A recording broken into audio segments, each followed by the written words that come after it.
what I would tell my younger self. And I wrote in big letters, ask questions. I was so afraid to ask questions. I didn't want to look like I didn't know. Yeah.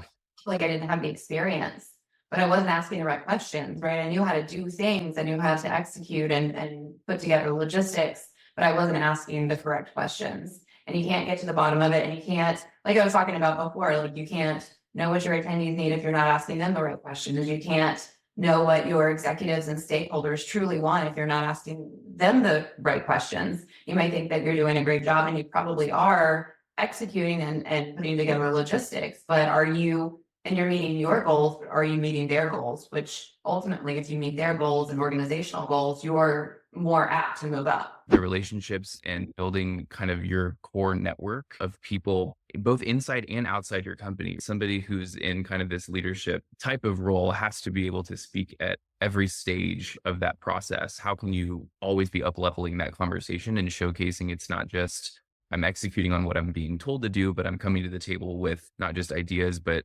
solutions that are really going to drive value for the business.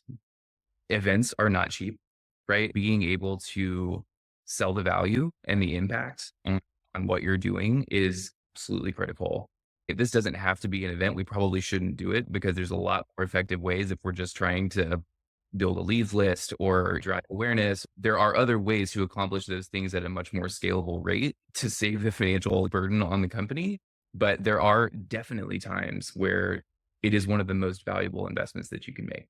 Find a way to make yourself indispensable. Always come with solutions, not more problems. I think where I really stood above the rest is that I always came with the solution. It may not have been the right one, but I came with solutions. And then when you can, you take on additional projects that get you out of your comfort zone. Start by planting seeds early. There are multiple doors and windows. You just got to find your timing and figure out when to go through them. I believe that's true, but I think it's not just telling people to just go banging and knocking on doors and windows and trying to push through. It's saying show up prepared, Absolutely. ready to show up with answers, show up with ideas, show up with initiatives, show up with like, hey, I have figured this out. Advice would be, I think, find your passion, what drives you in life. It's really important. I personally would have been miserable if I would be working for, in front of a computer from 9 to 5, by myself, trading, for example. So, find really what motivates you, right? For event marketing, it's either you work for an agency or you're on the buyer side, right? Yeah. It doesn't matter where you start. I think you shouldn't force yourself to, I want to work for an agency, I have to work. I think both sides of the business have the advantage. I think the learning is very important. Have the opportunity to learn, keep education. I think that I was being very fortunate to work for companies that always give me the opportunity to do a certification like CTSM. Some companies have learning classes, and I highly recommend just to take advantage of that, especially if you work for a big organization. I wouldn't build your network, don't underestimate your school or network. I think, I get a lot of information from my peers, ideas, solutions. I think it's very important to share, project, where does it go good or not. So yeah, that would be my advice. What kind of advice would the two of you have for young event managers, young event marketers, right? Mine's twofold. It's one, know that it's okay to and be comfortable asking for help, because you're not going to know everything. You're not going to understand everything, and that's okay.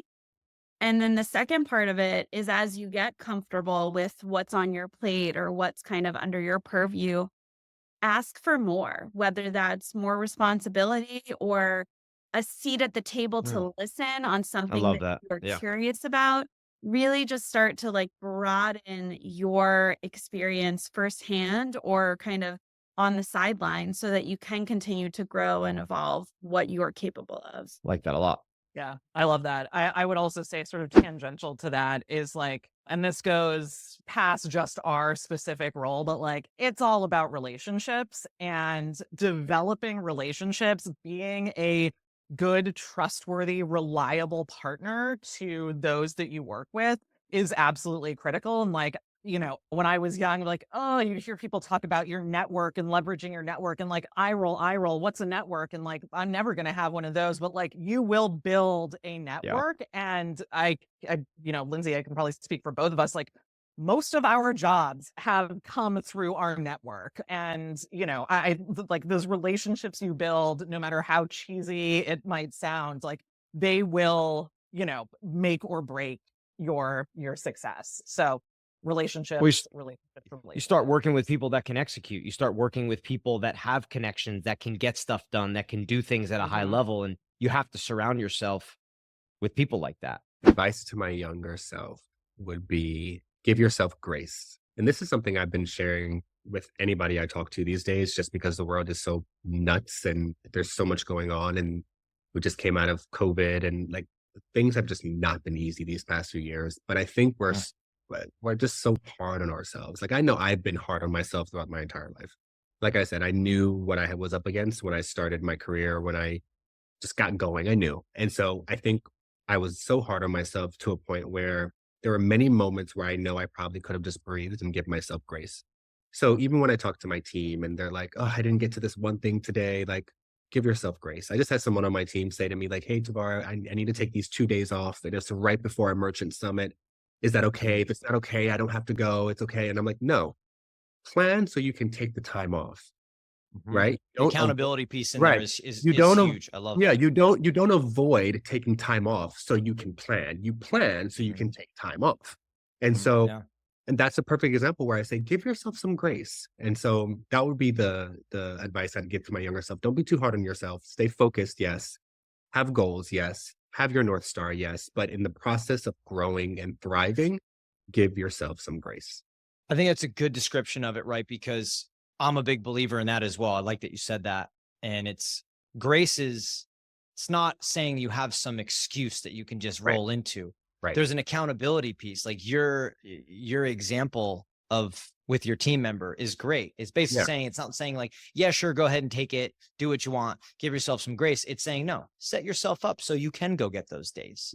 You got to have the accountability piece to your team, to your, whatever it may be, to then say, okay, make sure you give yourself some grace and take your time and get done what you need to get done. I think it's important to not take everything personally. I think another really important one is to take your vacation days. It's probably more life advice than career advice, but they overlap so much. We all work so hard and it's not a 9-to-5 job. It's far from a 9-to-5 job. So it's important to realize that everybody needs a break and the world's not going to burn down if you're not there for a little while, if you're taking a little time to yourself. So I think that that's really important too. I know early in my career, I really took things very personally, like when feedback I'd get sometimes from my counterpart on things, like I take things to heart very early in my career. I think I would just say have some tougher skin.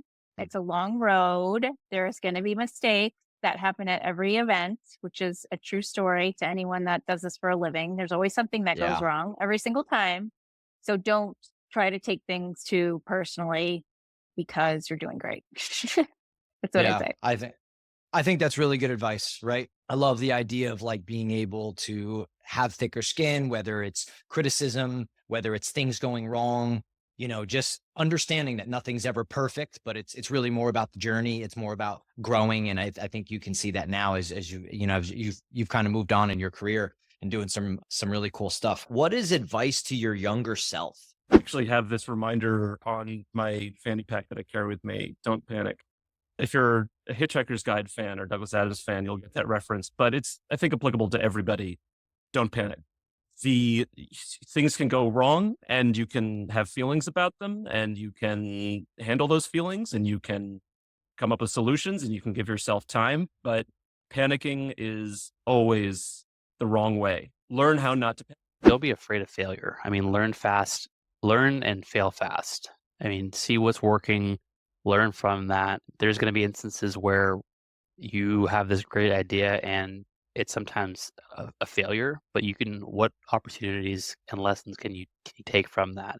And really getting out there and attending, industry events for professional development, build your tribe, connection. I mean, I'm a huge proponent of LinkedIn and really finding like-minded individuals and the tribes that you can really ideate and see what's been working or what someone may have done or been doing that you can take back to your company or to your plan to really kind of enhance that. So lot of things from mentoring to professional development to learn fast